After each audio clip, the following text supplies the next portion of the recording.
അദ്ധ്യായം 107 അൽ മാഊൻ. മക്കയിൽ അവതരിച്ചത്.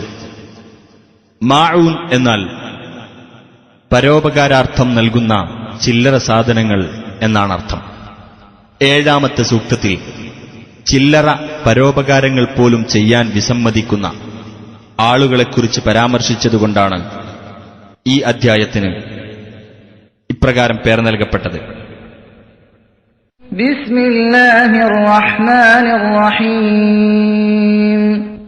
അറഅയ്തല്ലദീ യുകദ്ദിബു ബിദ്ദീൻ.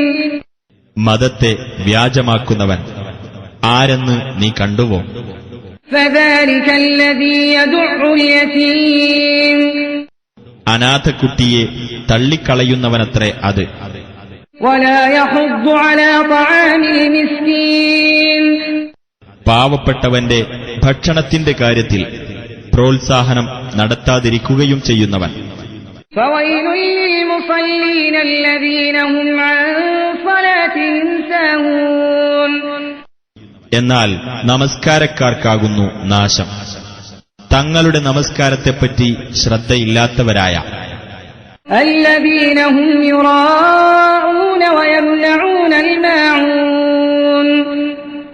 ജനങ്ങളെ കാണിക്കാൻ വേണ്ടി പ്രവർത്തിക്കുന്നവരായ, പരോപകാര വസ്തുക്കൾ മുടക്കുന്നവരുമായ.